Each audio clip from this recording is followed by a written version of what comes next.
Kan untuk mereka mendengarkan cerita-cerita, ya tentunya cerita yang bermanfaat, tidak harus nonton filmnya Sahrukhan ya. Jadi, tapi setidaknya upaya untuk mengendorkan syarat yang 1 minggu 5 hari sangat tegang itu. Ini loh Ustaz ya, di sekolahan ki sorong apa lagi? Di kamar lagi begitu, ki cukup malam. Muntaking mendapat betul-betul mendapat rahmat yang begitu besar dari Allah. Mati santri itu. Gelu. Apa ya? Kalau ada bahasa salah satu dosen, saya tidak mau menyebut namanya. Muntaking ladu'ana muassis yang sedemikian hebat karena beliau memang orang wali kutub. Santri itu tidak akan bertahan dengan padatnya kegiatan. Tetapi karena doanya beliau yang hebat terhadap yang maha hebat, santri itu seakan-akan kelihatan enjoy begitu. Dan memang kelihatannya enjoy kan gitu ya. Tapi ada si pinter kan, banyak malah. Gitu. Bahkan tidak keluar itu tidak hebat kepi kan. Tetapi kita tidak boleh menafikan tentang proses ya. Kalau tadi di awal yang disampaikan tadi itu mak pada ben saya itu. Kalau dalam keluarga itu. Jadi Pak satari tangan tidak pada. Apa boleh lain Pak Bonembu ikhlas itu. Pasti tak pada. Sapa tarangan tak pada. Jadi kalau sekarang umpamanya minat dan bakat, kecerdasan harus muncul, ini kan hanya domain ya, domain dalam psikologi belajar yang perlu dipahami saja. Persoalan yang terjadi dalam konteksnya di Madrasah Idadiyah lebih fokus pada motivasi belajarnya yang harus diperhatikan. Oke, silakan, saya setuju. Jadi tidak harus banyak melihat pada aspek minat dan bakatnya atau apalagi kecerdasannya. Kalau kita sudah beranggapan bahwa semua siswa Idadiyah cerdas, oke, bagus, tidak masalah. Yang fluktuatif ini adalah motivasi belajarnya, ini yang harus kita perhatikan betul. Kalau sudah memperhatikan masalah ini ya pendampingannya, proses pendampingannya yang harus diperhatikan. Bagaimana motivasi belajar mereka agar supaya tetap bagus. Nah, terkait dengan pendampingan pada mereka yang ada kaitannya dengan masalah-masalah psikologi, saya kira tidak perlu menambah person ya terkait dengan guru BP. Saya kira memanfaatkan ustadz yang ada atau wali kelas, dan tentunya wali kelas akan bersedia kalau umpamanya ada tidak lanjut dari lembaga. Ustadz Basit, apa mungkin wali kelas satu sisi sebagai tenaga pengajar, satu sisi sebagai wali kelas, tapi satu sisi diajukan secara tersendiri sebagai guru BP. Ya tentunya kan ada perbedaan itu kan gitu. Dicoba, kalau ternyata ini bisa, kan bisa ditiru di lembaga lain nanti. Kenapa? Pendampingan secara psikologis itu mereka sangat penting. Saya kira nih, menjadi nihil atau nonsen, kita punya ekspektasi besar, tetapi pendampingan psikologisnya terhadap mereka kita nafikan. Jadi mereka suruh belajar melulu, tapi kita kapan meluangkan waktu untuk apa? Menerima curhatan mereka terhadap proses pembelajaran yang mungkin terlalu menyesakkan dada bagi mereka. Belum lagi ada masalah dengan temannya, dengan orang tuanya, kiriman lambat, belum itu. Kadang mungkin lebih desendik masalah untuk menghadap saja, mau mengatakan sesuatu aja tidak mampu, langsung acereng nangis. Terus apakah kita langsung mau memberikan gambaran tentang penyelesaian masalah? Ya tidak. Penyelesaian masalahnya kita pura-pura nangis juga. Loh, seorang konselor itu harus mampu menangis di depan konselingnya, walaupun itu acting. Sebagai bentuk empati. Loh, penting itu nangis. Karena apa? Mampu menangis ketika meluapkan suatu persoalan, itu sudah 50% masalah psikologis terbuang. Loh, baru di pertemuan kedua jangan itu ya, saya sering sampaikan kepada mahasiswa dan mahasiswi, terutama di mahasiswi, mun bodo konselor begentang atau konselor bekeratin, cek laku melakukan konseling individu, jangan cinlok pasti. Betul itu, tak perak masalah konseling ya, dokter atau apa lain, namun bodo si jomblo Rian. Apalagi saya Mahat Ali, maaf ya, saya Mahat Ali, live ini. Pas bersikuku mau nang, kan tak boleh kan, artinya dia betul-betul menjadi seorang ibu kan begitu. Tapi melalake, kadang-kadang tak berdiri sebagai bapak, dia ada peluang untuk menjadi kakak kan begitu. Tetapi ya itu tadi, berangkat dari komitmen. Muncul mau membantu menyelesaikan masalah, insya Allah masalah akan selesai. Itu Ustaz mungkin ya catatan bahwa wali kelas diputrikan juga diangkat wali kelas Ustaz ya. Ada yang wali kelas. Itu juga mungkin bisa diterima, diusulkan juga sebagai guru PI. Ngantosa si ahli psikologi, saya bojo apa? Cuk si lulus langsung lagi hadinya itu. Ada. Sementara kebutuhan untuk melakukan pendampingan sangat mendesak. Saya kira itu ya, Ustaz saja mesti boleh. Masih ini terkait dengan minat dan bakat itu mungkin adalah hal yang berbeda, mungkin tidak bisa dimiliki oleh satu orang. Mungkin gambarannya begini, ada memang anak itu punya minat tapi bakat tidak ada. Kemudian ada memang siswa punya bakat tapi tidak punya minat. Dan ini mungkin cara penanganannya. Artinya tahapan-tahapannya ini kan dalam satu kelas katakan itu ada memang teman-teman itu yang punya minat sekaligus bakat. Katakan minat belajar nahu itu luar biasa dan dia punya bakat di sana untuk pengembangan pengetahuan. Ada hanya yang sekedar minat saja, tidak punya bakat, sehingga jalan di tempat jalan di tempat. Jadi motivasi ada karena minat itu, tapi tidak punya bakat. Bahasa lain nabera oleh terro kan. Proses mungkin proses antara menangani hal-hal yang seperti itu, yang hanya punya minat saja dan mungkin punya bakat saja, itu bagaimana cara nanti menangannya itu kan mungkin agak sulit. Kemudian yang kedua, ini mungkin dialami oleh teman-teman guru ya, karena memang saya pengalaman mengajar di madrasah dan juga di sekolah. Kalau di sekolah itu siswa itu katakan kalau di SMA itu kan memang sama rata, usianya sama rata. Tapi kalau di sekolah itu ada satu kelas yang campur, ada usia SMA, SMP, SD bahkan ada yang sudah usia mahasiswa. Yang tentunya motivasi belajar mereka, termasuk juga kecerdasan mereka itu juga tidak sama, meskipun sama-sama dikatakan cerdas seperti itu.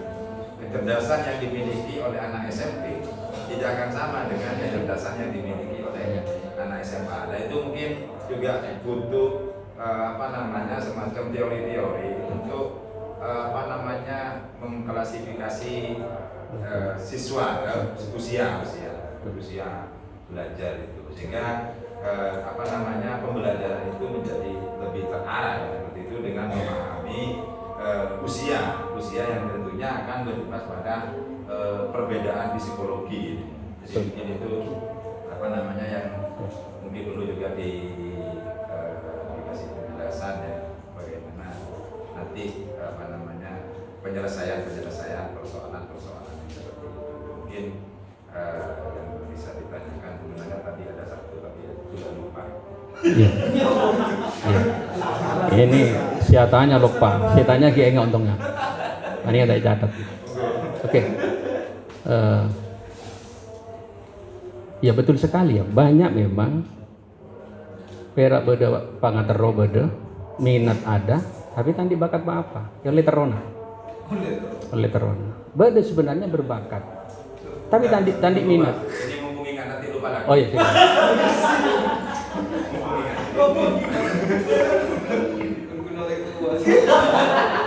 Iya.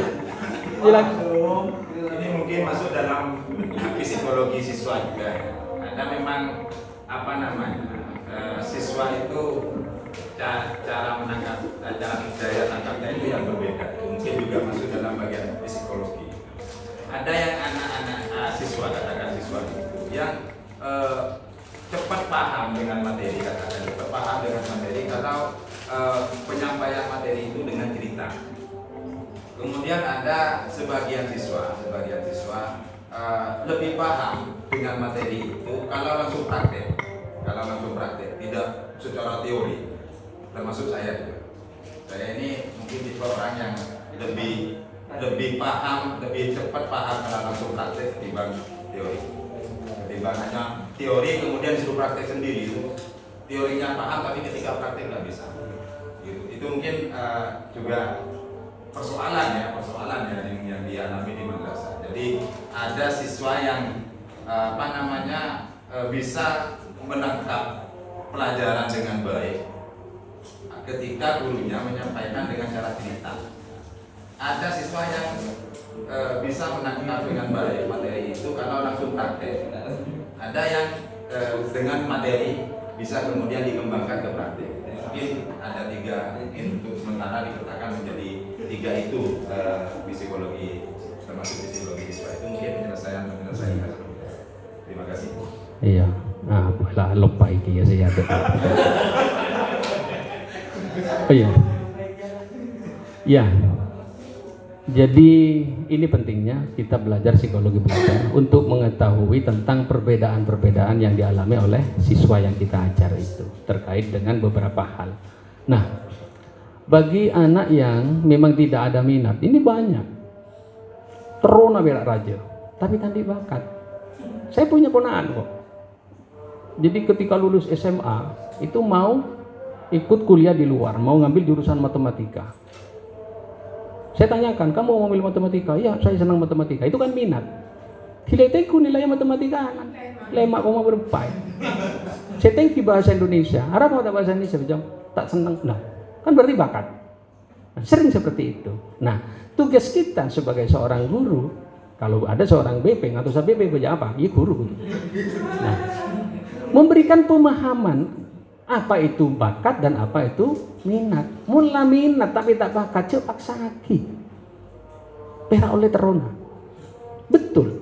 Belajar bagaimanapun nanti ingat ada poin lain yang akan masuk ke anak itu. Motivasi belajarnya. Perak pare terus tapi pas tak bisa. Akhirnya apa? Down juga akhirnya. Itu. Nah, ini pentingnya kita memberikan pendampingan pada mereka untuk memberikan pemahaman tentang silakan punya minat tetapi sesuaikan dengan kemampuannya, bakatnya. Nah, terus yang bakat tapi tidak ada minat ini perlu digali, ini potensi, ini butuh kita. Bagaimana bakat yang terpendam ini betul-betul terejawantakan dalam bentuk suatu karya. Ini butuh kita. Terus yang kedua, apa kedua tadi? Siswa usia. Yang usia itu ada istilah age grading ya. Jadi siswa ini memang secara otomatis memang akan bersama dengan orang yang seusianya. Ada istilah peer ya, teman sebaya itu. Nah, penting itu kan. Dan ini ya masukan ya akhirnya berangkat dari fenomena ini. Kita memang penting bagaimana anak yang sama-sama SMA itu ada semacam peer educator di situ. Atau peer education, ya pembelajaran teman sebaya. Jadi ada pembentukan kelompok dalam belajar itu yang sebaya di situ. Apa pentingnya di sini agar supaya apa? Kemampuan mereka, kecerdasan mereka itu bisa ada semacam perimbangan dalam proses pembelajaran. Sebab apa? Memang kecerdasan anak SMP dengan anak SMA sama-sama cerdas, tapi ada berbeda. Yang membedakan adalah pengalaman. Pengalaman tidak bisa disalib, Ustaz, karena pengalaman itu identik dengan umur, usia. Jadi sama-sama cerdas, saya dengan anak saya sama-sama cerdas umpamanya. Tapi kan mereka lebih pengalaman saya sebagai bapaknya. Wong saya yang membuat kok, kan gitu. Kan begitu. Nah itu penting ya, pengelompokan dalam proses pembelajaran, tapi tidak harus di kelas sebenarnya. Iya gitu. Terus yang selanjutnya apa tadi? Nah sebenarnya ada poin lagi di sini ya, perilaku belajar itu. Ya perilaku belajar namanya itu. Di apa tadi yang dicontohkan di Basit tadi? Ya, cara menangkap pembelajaran. Nah, ya.